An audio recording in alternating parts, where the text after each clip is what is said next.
Okay, now we're going to do a little math. Okay, and we're going to talk about the impact of your teams. What I have here on the left is a gypsum concrete crew. Every man there is rated between 1 and 10. Okay, everybody see that analogy? So here's what I got. I got all my guys rated 1 through 10. What's the total there? Anybody know? 42. Nice job, Bob. So if I have all those guys, 7 of them right there, their total score on a 1 through 10 ranking is 42. I divide by 7. I got a crew that's going to perform at a 6. Does that make sense? Everybody follow that logic? Now what happens when I replace a few of those guys? And these guys move up. And I add up all these guys' score. Anybody done that yet?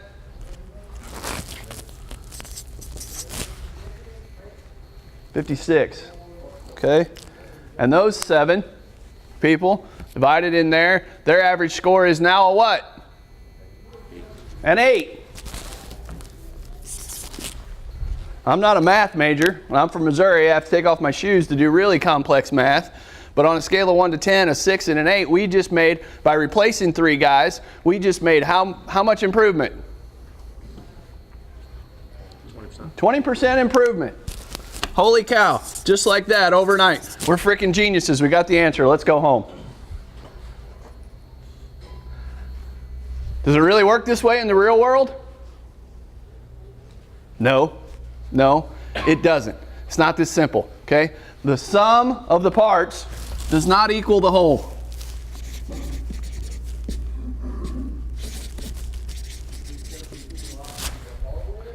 It's not quite that simple. Because this guy with the 9 right up here, he's an asshole. Nobody wants to work with him. He performs really well. But he leaves a wake everywhere he goes. It's felt throughout the organization. So I'm going to tell you that I think this formula reads a little bit differently. It's talent plus intelligence times leadership. And you give your guys a score on that. Let's start to think this way. Talent plus intelligence times leadership. Does that feel like a better way to come up with a guy's score? Okay, and so let's just say we rate those things on 1 to 10. We're going to take a guy that's dead ass average. Straight middle of the road. He's 5 across the board on all these things.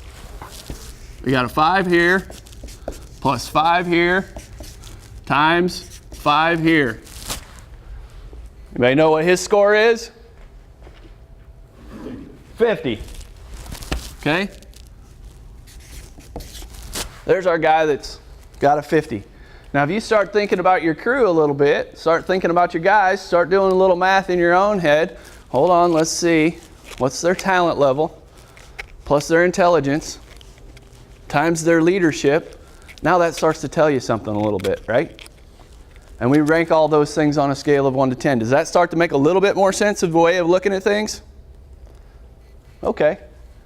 Well, I'm going to tell you, here's the way it really works. I got my talent plus my intelligence, okay?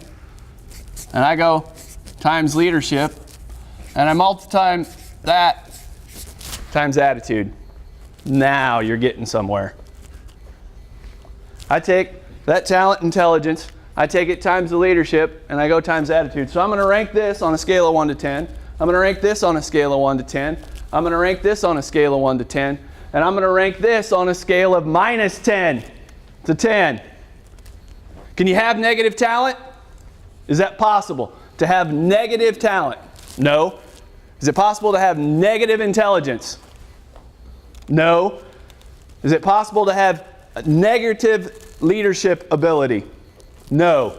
Is it possible to have a negative attitude? Absolutely.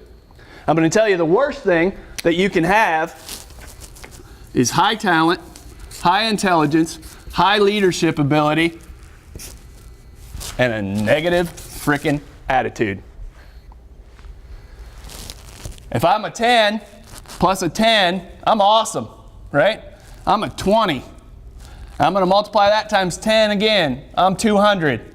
And I got a negative 10 for an attitude. That's a negative 2,000 score. That's how it works.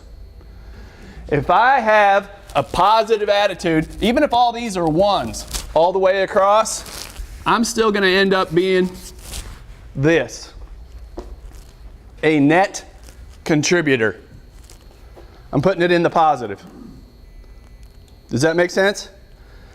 If I have a negative attitude, no matter what these scores are across here, and I multiply it times the negative attitude, what I end up with for a number? Come on. A negative number, okay? And that is known as your JF. That's your Jackass Factor. Okay? So this is what we're going to be working on. That book that you have in front of you that Kevin and Tanner took the time to write in for you, The Ideal Team Player, that's what it talks about. How do we find and identify and hopefully get the jackasses on board? And if they don't want to get on board, how do we get them out of the organization?